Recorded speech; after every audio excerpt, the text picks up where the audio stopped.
Have you ever been reading the Bible and wondered how can I understand what this is saying and how does this apply to my life? How can I apply it to my life?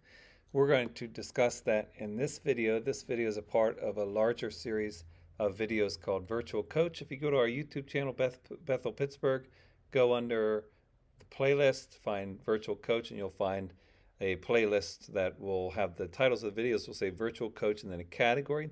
This category is under Bible study, and we're doing expository study of narrative. So, expository study is taking a passage, a lengthy passage, and just trying to really get into what that passage is saying. And narrative is a story. It's a story that's being told, fictional or non-fictional, and there are points to that story. And there's different ways that we are to utilize narrative in an applicable way. And it's different than diction, because diction, we're just being told things verbatim. Where on narrative, we're being told a storyline to make a point. And in order for us to get the point, we have to know what is it that God's trying to imply with the events that are unfolding. What is he trying to communicate to us? And we need to ask a lot of questions in order to make appropriate application, like, was God for what the person was doing? Was he against what the person was doing? What were the results of what took place? Are we being told this is what we should do? Are there specifics as to when this behavior is supposed to be done? All of those kind of things. And so we're using Jonah to do that. We're just going to do the first chapter, which we've made it, I think, in the previous video through verses 1 to 5. And let's just get a summary here that God spoke to Jonah in verse 1. In verse 2, he tells him to go to preach against Nineveh. In verse 3, Jonah doesn't want to, so he runs from God.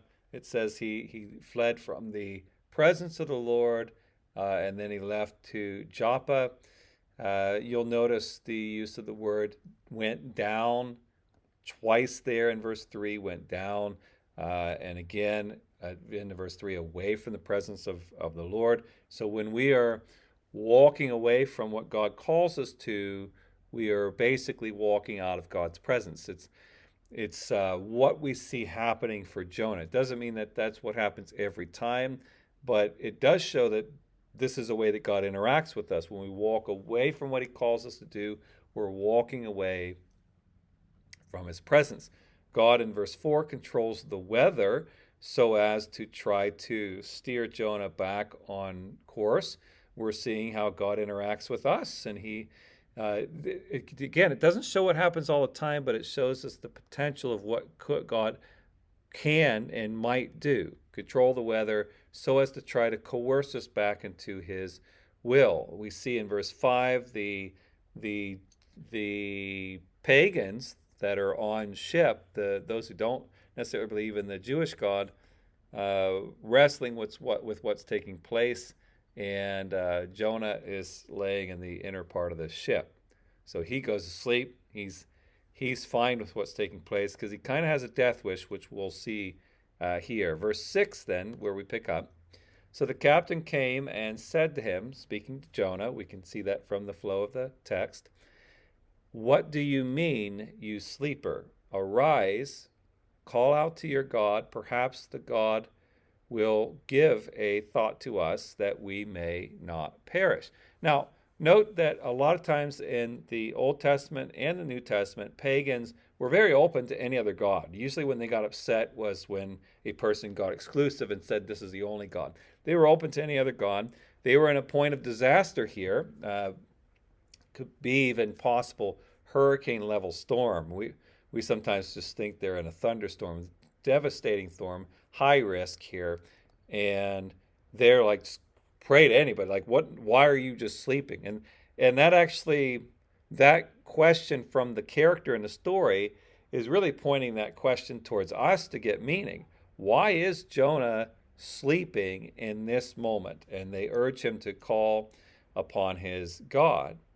And then verse 7, they said to one another, "Come, let us cast lots, that we may know on whose account this evil has come upon us." So they cast lots, and the lot fell on Jonah. So Jonah doesn't care. And again, the reason why he doesn't care is he wants to die. He would rather, his actions keep showing us he would rather die than do what God was calling him to do. And so they are trying to figure out, what should we do? Whose fault is this? And they discover it's Jonah. In verse 8 says, Then they said to him, Tell us on whose account this evil has come upon us. What is your occupation? They're asking Jonah now this. And where do you come from? What is your country? And of what people are you? I don't know if they asked these questions rapid fire like that, one after the other, or if it was more conversational, but they're asking loads of questions. They're trying to find out what to do with this guy because he's the reason why they're sinking. And in their heads, they're thinking, like, either he makes something right or we toss him over, and they're really reluctant to do that. We see this kind of play out. Verse 9, and he said to them, I am a Hebrew, and I fear the Lord, the God of heaven, who made the sea and the dry land. He mentions the sea, which is where they are, and he's saying, my God is the God of the sea. Verse 10, then the men were exceedingly afraid and said to him, what is this that you have done?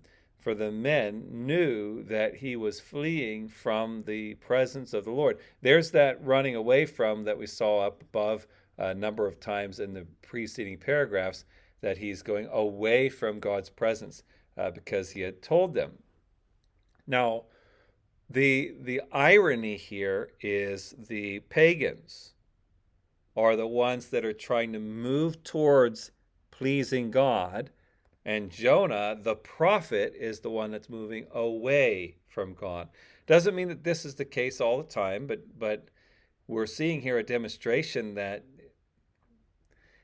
who a person is and what their history is not always indicative of what's going to take place in a present moment. And so this is the dilemma they're sitting in. Then in verse 11, then they said to him, what shall we do to you that the sea may quiet down for us? For the sea grew more and more tempestuous. He said to them, pick me up and hurl me into the sea. Then the sea will quiet down for you, for I know it is because of me that this great tempest has come upon you. So again, Jonah recognizes, the men recognize it's Jonah's fault, and this still is showing us a correspondence, and this is where we can take from this story. There is a correspondence between our actions and the weather at times. God's driving the weather, but the weather can be driven in a direction based on our behavior because of how God is interacting with us. Doesn't mean that's always what's happening, but it does mean that that is potentially what is happening at times. So he's telling them, throw them overboard. And verse 13, nevertheless, the men rowed hard to get back to dry land, but they could not, for the sea grew more and more tempestuous against them. So again, that was their response. They didn't want to throw him overboard for whatever their reasons were. Compassion for him, wanted to be in good standing before God. Whatever the reason was, they didn't want to do that. Their behavior is showing to be better than Jonah's. 14, therefore they called out to the Lord, O Lord, let us not perish for this man's life, and lay not on us innocent blood, for you, O Lord, have done as it pleased you. Again, note, the prophet is running from the presence of God. The pagans are praying to God, and Jonah is unwavering still in his commitment to not obey God. Then 15, so they picked up Jonah and hurled him into the sea, and the sea ceased from its raging. So again, the correspondence between the actions and the weather. Then the men feared the Lord exceedingly, and they offered a sacrifice to the Lord and made vows. Once again, showing their positive disposition towards God. And then it says 17, and the Lord appointed a great fish to swallow up Jonah, and Jonah was in the belly of the fish 3 days and 3 nights.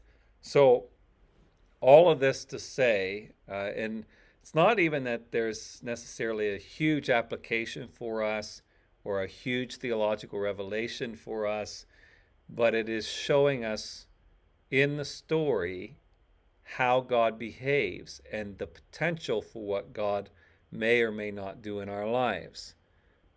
God will, or will at times, control weather patterns in order to move us in the right direction. God will at times control animal life to move us in the right direction. So as we're observing weather and the behavior of animals, it is possible that those things are happening the way they are because God is responding to my behavior and attempting to change my course, which means that God's willing to do a lot within context to get me to conform to his will. And ultimately, that should be the decision that I do, to conform to God's will. So this is the way you work through narrative. So I think it's only 2 videos we've done on this. The next expository will look at another genre of scripture, but every different literary style in the Bible is going to take a different approach in order to get the right application and meaning from the text. If you have any questions on that, please leave that in the comments below. I'd be glad to answer those. Or if you would like to grow in your faith in person and you live in the Pittsburgh, Pennsylvania area, we would love for you to join us at Bethel Assembly of God, 2501 Staten Street, Wednesdays at 6:30 p.m. and Sundays at 10 a.m. Or you can join us via live streaming. We stream our stream our Sunday 10 a.m. services live on our YouTube channel, Bethel Pittsburgh. We hope to see you then. May God bless you.